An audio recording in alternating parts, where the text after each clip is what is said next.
Hello বন্ধুরা, কেমন আছো? আশা করি অনেক ভালো আছো।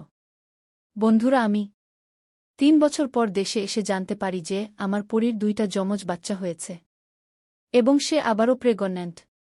এবারেও তার 2টা যমজ বাচ্চা হবে। একথা শুনে আমি বেশ অবাক হলাম। আমার মুখ দিয়ে আর কোনো কথা বের হচ্ছিল না। তবুও খালাতো ভাইকে জিজ্ঞাসা করলাম, বাচ্চার বাবাকে? আমার খালাতো ভাই ইনিয়ে বিনিয়ে যা বলল তার সারমর্ম এমন যে আমি দেশে থাকাকালীন পরী যেমন শান্তশিষ্ট ছিল, কখনো বাসা থেকে বের হতো না। কিন্তু আমি বিদেশে চলে যাওয়ার কিছুদিন পরেই সে একদম পাল্টে যায়। সকালে বাসা থেকে বের হতো, সারাদিন এলাকার ভোলা আর রামুর সঙ্গে পুরো গ্রাম ঘুরে বেড়াত। তবে ভোলার সঙ্গেই তাকে সবচেয়ে বেশি দেখা যেত। আমাদের গ্রামটা চারপাশে গাছপালায় ভরপুর।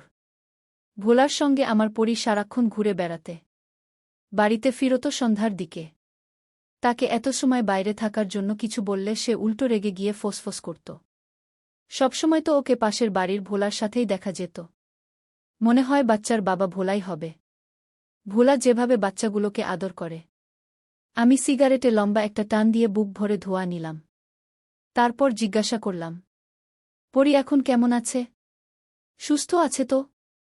কিছুদিন পরেই তো ওর আবারও যমজ বাচ্চা হবে। খাওয়া দাওয়া ঠিকঠাক করছে তো? পরী সুস্থ আছে। খাওয়া দাওয়া ঠিক মতোই করছে। খালা সবসময় ওর খেয়াল রাখে, যাতে ওর কোনো সমস্যা না হয়।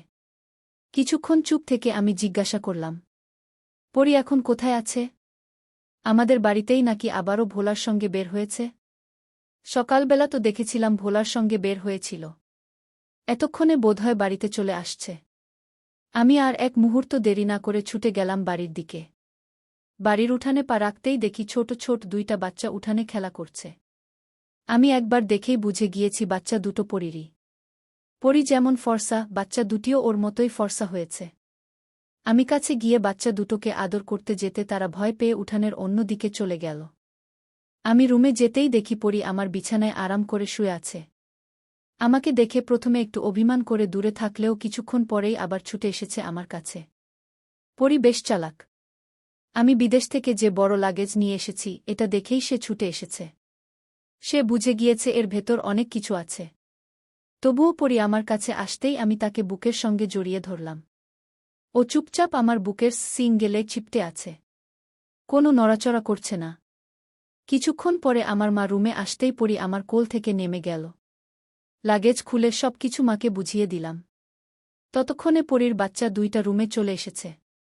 আমি ওর বাচ্চাদের আদর করতে যাব, তখন মা রাগ করে বলল, তোকে নিয়ে আমি আর পারি না। বিদেশে যাওয়ার আগে কোথা থেকে পরীকে নিয়ে এলি? ওর খেয়াল রাখতে বললি।